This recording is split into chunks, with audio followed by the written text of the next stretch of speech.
Good morning সবাইকে। আজকে হচ্ছে কি বৃহস্পতিবার, আর বৃহস্পতিবার মানে বুঝতে পারছো নিরামিষ রান্না। তো আজকে যেহেতু আমার কিচেনের চ্যানেল, তা আমি আজকে তোমাদের সাথে পোস্তটা শেয়ার করব। মানে আজকে আমি নিরামিষে করব আলু পোস্ত। তো যাই হোক, চলো আলু পোস্তটা আমি শেয়ার করছি তোমাদের সাথে। আর অনেকে অনেক রকমভাবে আলু পোস্ত করে, আর আমি কেমনভাবে আলু পোস্ত করছি সেটাও তোমাদের সাথে শেয়ার করবো। অনেকে আলুটা ভেজে পরে শেয়ার করে, আর আমি করবো হচ্ছে গিয়ে আমি আগেই আলুটা সুন্দর করে কেটে সেদ্ধ করে নিয়েছি। তারপরে আমি এখন করবো হচ্ছে কি আলু পোস্ত। তো চলো গাইস, দেখতে থাকো আমার আলু পোস্তর রেসিপি।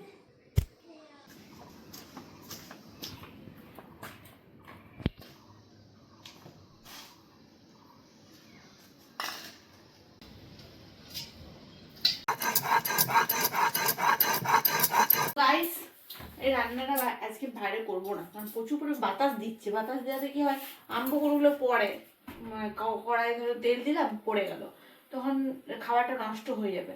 আজকে প্রচুর পরিমাণে বাইরে বাতাস দিচ্ছে বলে ঘরের ভিতরে করবো।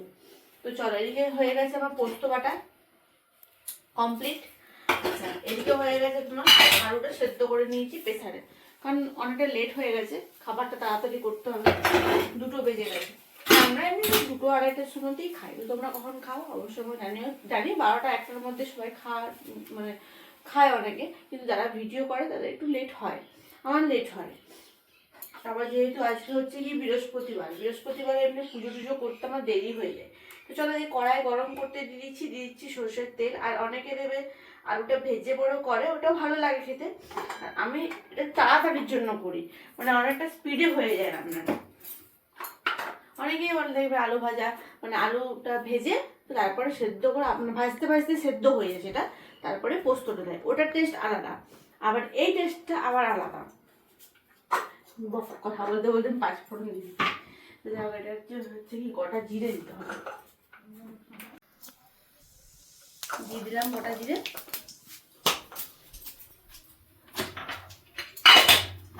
এরপরে দিব হচ্ছে কি আলু,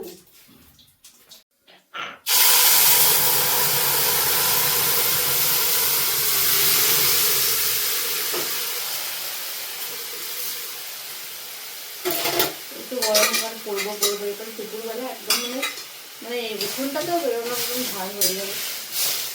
শীতকালটাই ভালো ছিল। অনেকে আবার শীতকালটা বলে ভালো লাগে না, অনেকে গরমকালটা ভালো লাগে না। আর আমাদের উঠোনটা কি এতটা ছাওয়া থাকে, মানে আম গাছ থাকলেও ছাওয়া থাকে, কিন্তু তাও তো রোদের একটা তাপ তো থাকবেই। তো যাও, এটা আস্তে আস্তে এটা সেদ্ধ হয়ে গেছে, কিন্তু একটু ফোটাবো আর কি এটা, নাহলে খেতে ভালো লাগবে না।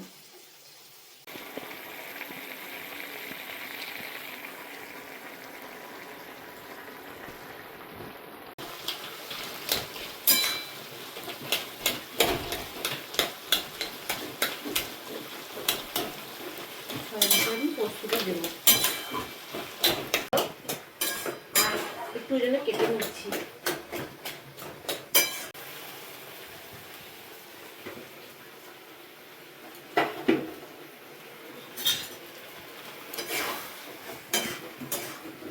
হয়ে গেল আমার আলু পোস্ত।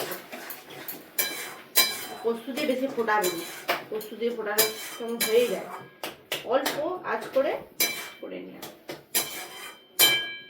চলো, আজকে তো নিরামিষ বৃহস্পতিবার, তার জন্য আমাদের আলু পোস্ত রেডি।